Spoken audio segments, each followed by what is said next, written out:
Welcome back to your Feel Good Breakfast Show. It is Expresso here on SABC3. Now, on to matters of health. No one can doubt that cancer is one of the biggest threats to our everyday health, particularly cervical cancer. Now, cervical cancer affects roughly 1 in 41 South African women, and researchers say that more than 99% of cervical cancers are caused by high-risk HPV.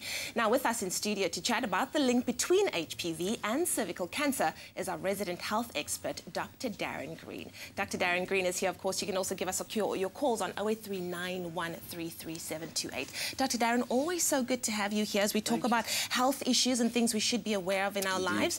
Now, let's focus firstly on HPV. What is it and how is it contracted? Yeah, firstly, it's different to HIV for most of the population.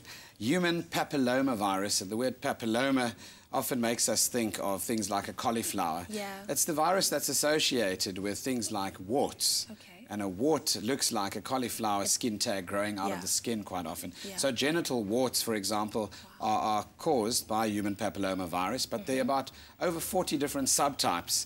And when we're speaking about cervix cancer specifically, the subtypes 16 and 18 are pretty much implicated in the pathogenesis, in other words, the causology of cervix cancer itself. So early detection of, being infected with HPV and early treatment and recognition of it can save your life, because if you catch it in the early stages, that can then lead, obviously, to a much easier diagnosis and treatment. You talk about catching it early. How do you know that you have HPV? Great question, and a lot of people don't know because the symptoms only develop when you're actually in a later stage, when the load of the virus has actually become so prominent. It's a very slowly progressive virus.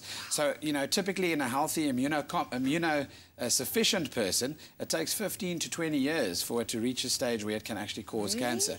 In someone that's immunocompromised or someone that's HIV positive, within 5 to 10 years already you can start showing signs of early stages of cervical cancer. So people generally develop things like bleeding after intercourse, abnormal discharges, and offensive smells, etc. They have deep-seated, genitourinary pain symptoms.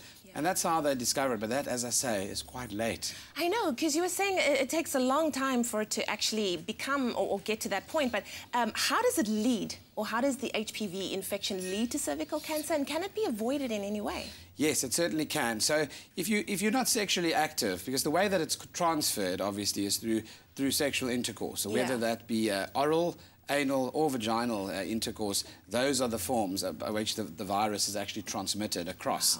And then colonizes, obviously, those skin cells and the epithelial cells, as we can see over there. And what then happens is the stress on those cells leads to abnormal growth patterns in those cell layers. And when those cells start actually multiplying at uncontrollable rates, it leads to then abnormal cells being made, which is what, in fact, cancer is.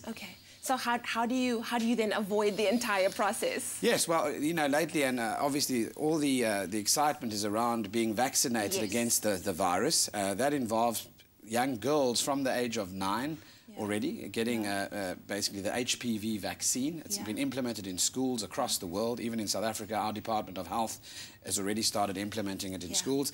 And you can start as early as 9 years old, generally. But in our country, about 11, 12, up to the age of about 26.